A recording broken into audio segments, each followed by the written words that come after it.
Kisah ini berlanjut setelah Sioyan melihat anggota suku naga kuno kekosongan. Menyadari mereka bukan orang-orang kiriman Xian, melainkan dari 3 pulau naga besar lainnya. Sioyan perlu mengetahui keluarnya mereka dari alam kekosongan dan datang ke suku Piton 9 tanah dalam yang tenang ini. Dari tebakan Sioyan, Xian seharusnya berhasil keluar dari retreatnya. Setelah itu dia pasti perlu menyelesaikan perang saudara sukunya. Namun jika dia ingin menyatukan suku naga kuno kekosongan, dia harus menghabisi 3 raja naga besar terlebih dahulu. Meskipun Sioyan tidak tahu seberapa kuat ketiga raja naga besar itu, mereka pasti Daoseng asli. Meski kekuatan Xian telah melonjak berkat bantuan garis darah naga pionik, tetapi ketiga raja naga besar itu juga sangat luar biasa kuat. Jadi Sioyan harus segera membantu Xian. Apalagi jika suku naga kuno kekosongan berhasil disatukan dan ditarik ke dalam aliansi Istana Surgawi, maka fondasi kekuatan Sioyan akan meningkat. Bahkan Aula Jiwa dan klan Hun tidak akan berani meremehkan kekuatan mereka. Mata Sioyan melihat mereka saling berbicara dan ingin mengetahui apa tujuan Raja Naga mengirim mereka ke sini. Dia melambaikan tangannya, kekuatan ruang segera membungkus Ratu Medusa dan kelompoknya. Pada saat yang sama, anggota suku naga kuno kekosongan yang dipimpin Komandan Qin saat ini berbicara tentang kerjasama dengan suku Piton 9 tanah dalam yang tenang untuk mengalahkan Raja Naga Laut Timur dan memenangkan perang. Setelah itu, Komandan Qin bersiap bergerak memasuki suku tersebut. Tetapi tiba-tiba dia menegang dengan kewaspadaan dan mode siap bertempur ketika Sioyan muncul di depan mereka. Sioyan mengangkat tangannya. Sebuah kekuatan ruang segera memadat di sekitar mereka dan tidak bisa bergerak sedikit pun sebelum turun ke hadapannya. Dengan ketakutan, Komandan Qin bertanya, "Kamu siapa?" "Kami adalah anggota suku naga kuno kekosongan." Sioyan bertanya, "Apakah orang-orangmu dari Pulau Naga Utara, Pulau Naga Selatan, atau Pulau Naga Barat?" Komandan Qin terkejut di bawah pertanyaan ini dan berpura-pura tidak mengerti apa yang dikatakannya. Karena tidak mau menjawab, Sioyan mengangkat jarinya dan melukai Komandan Qin dengan memberikan 4 lubang di tubuhnya. Ini menyebabkan dia berteriak kesakitan dan darah mengalir membasahi seluruh tubuhnya. Jika ini terus berlanjut, hanya menunggu waktu sampai darah keturunannya kering. Menghadapi situasi ini, Komandan Qin akhirnya berkata berasal dari Pulau Naga Utara dan tidak pernah menyinggung orang sekuatnya. Sioyan bertanya situasi Pulau Naga kuno kekosongan saat ini. Komandan Qin menjelaskan, suku naga kuno telah mengalami perang saudara. 3 pulau naga telah bersama-sama menyerang Pulau Naga Timur. Namun itu berakhir dengan jalan buntu, karena Kaisar Naga baru telah muncul di Pulau Naga Timur. Selain itu, Kaisar Naga telah memanggil kembali para sesepuh naga kuno yang berlatih di alam kosong, sehingga kekuatan mereka melonjak. Sioyan menghela nafas mendengar ini. Xian telah mengalami masa sulit, tetapi dia segera bertanya lagi apa tujuannya datang ke suku ini. Komandan Qin berkata membentuk aliansi untuk mengalahkan Pulau Naga Timur. Sioyan tidak berharap naga kuno kekosongan mengambil dukungan eksternal untuk menangani konflik internal mereka, meski harus meninggalkan kebanggaan mereka.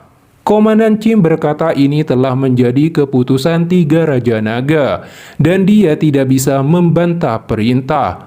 Apalagi suku Piton 9 tanah dalam yang tenang telah sepakat sejak lama dan kali ini datang untuk menerima jawaban. Sioyan bertanya sekali lagi, selain mereka suku mana lagi yang diajak berpartisipasi? Komandan Chim berkata suku Pionik Iblis Surgawi siap membantu, tetapi dengan bayaran 3 Raja Naga harus menangkap dan menyerahkan Raja Naga baru.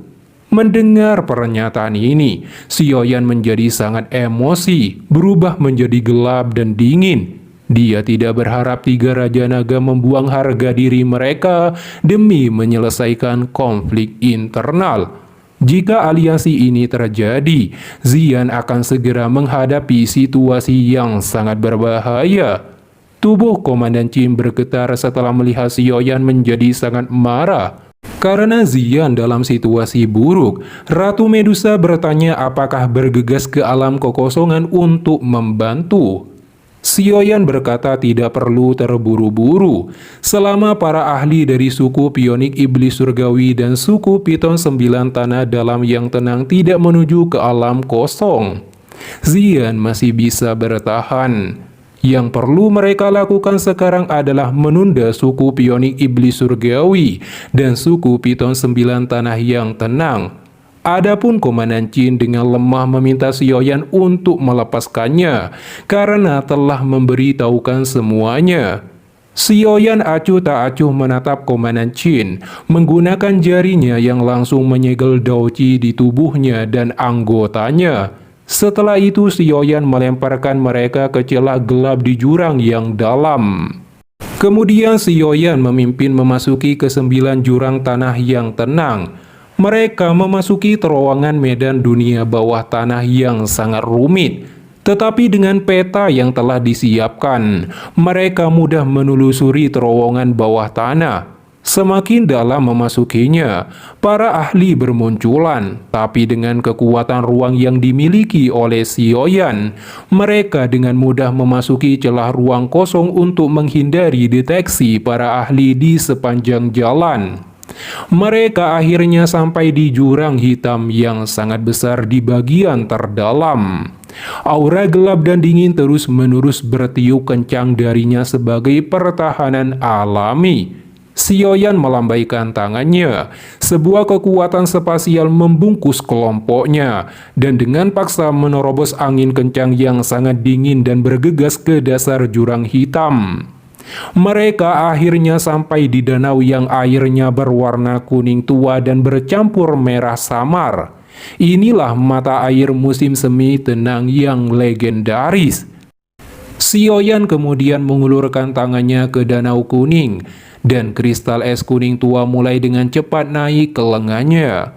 Sioyan terkejut setelah merasakan betapa menakutkannya kekuatan gelap dan dingin dari mata air musim semi tenang, tetapi dengan mudah dicairkan oleh api surgawi.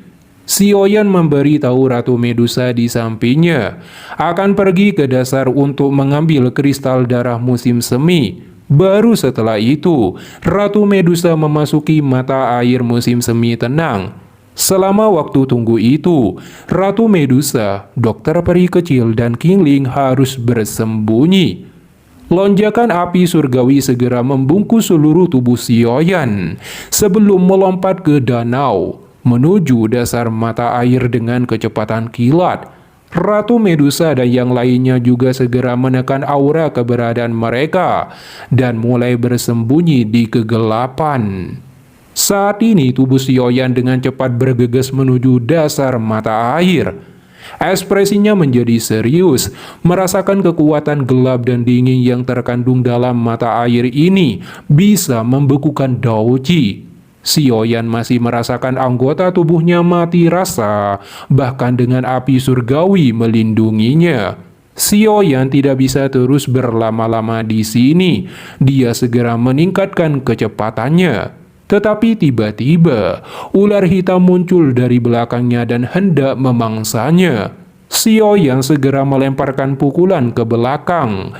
Kekuatan menakutkan membelah air dan menghantam ular hitam hingga hancur. Sioyan tidak berharap akan ada binatang hidup di tempat seperti ini. Segera setelah itu, banyak ular hitam bermunculan dan menembakkan peluru air yang ganas menuju Sioyan.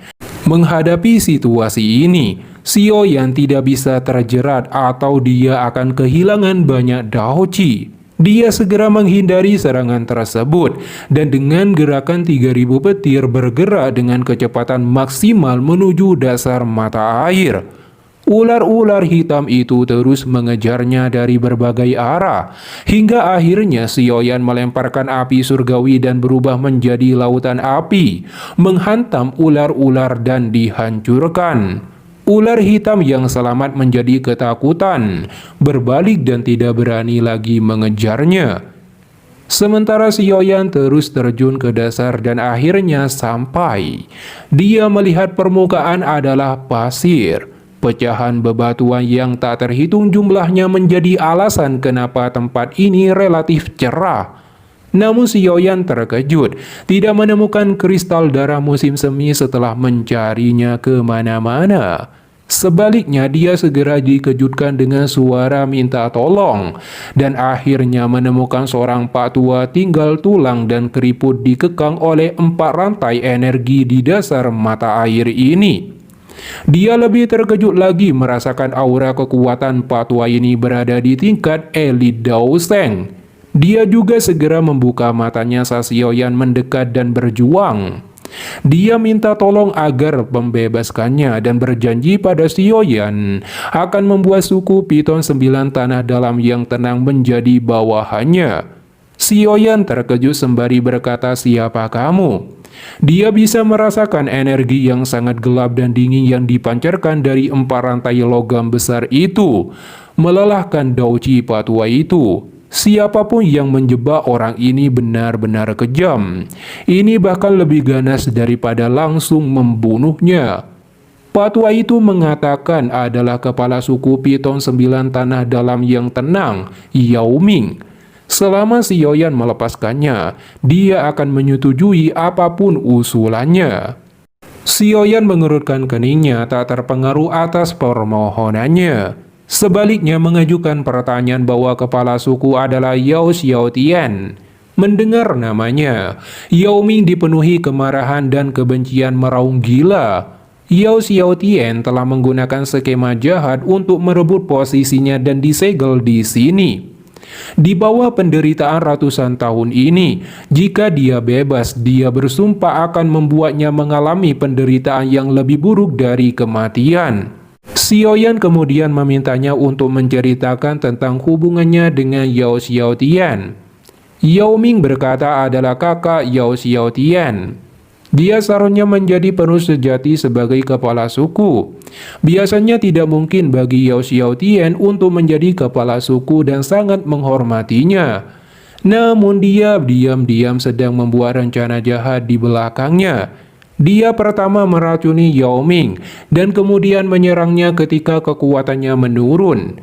Akhirnya dia menyegel Yao Ming di dasar musim semi ini. Sioyan sungguh tidak bisa membayangkan mendengar ini. Bagaimana keduanya adalah saudara berakhir dengan kebencian hanya karena kekuasaan. Dia lalu bertanya kekuatan Yao Ming dan seberapa kuat Yao Xiaotian. Yao Ming berkata dengan dirinya berada di tingkat Daoseng bintang 2 dan jika bebas dia akan berada di puncaknya. Adapun Yao Xiaotian saat ini kemungkinan besar telah berada di tingkat Daoseng bintang 1. Selain dia ada tetua pertama yang ikut mencelakai Yao Ming saat itu. Dia seharusnya telah mencapai Daoseng bintang 1. Sioyan terkejut mendengar ini, tidak menyangka fondasi kekuatan suku Piton 9 tanah dalam yang tenang begitu kuat. Dua orang ini adalah halangan terbesar bagi Yao Ming. Jika Sioyan menyelamatkannya dan setelah mengendalikan suku, Yao Ming akan melakukan yang terbaik untuk memenuhi permintaannya. Di bawah permohonan ini, Sioyan tidak langsung menjawab dan memilih untuk merenung. Dia telah memikirkan metode untuk menghancurkan aliansi 3 Pulau Naga dan menemukan bantuan untuk Xian, tetapi sampai sekarang masih berada dalam kebuntuan. Dia yang juga penuh perhitungan dan kehati-hatian, akhirnya berkata tidak mempercayai Yao Ming. Tetapi dia masih punya cara agar membebaskannya, yaitu Sioyan menanamkan segel spiritual pada jiwa Yao Ming. Ini sebagai tindakan waspada jika Yao Ming berkhianat, maka Xiaoyan tinggal meledakkan segel spiritual dan tubuhnya akan terluka parah, jatuh dalam kondisi rentan. Ekspresi Yao Ming seketika suram. Ini sama saja dia menyerahkan hidupnya pada orang lain. Dia mengatupkan giginya dengan erat, dengan amarah dan kebencian di hatinya terhadap Yao Xiaotian. Dia menyetujui ini. Xiaoyan sangat senang Yao Ming benar-benar menyetujui persyaratannya.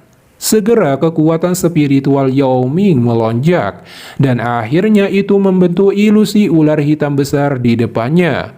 Xiaoyan tersenyum melihat Yao Ming berinisiatif memanggil jiwanya.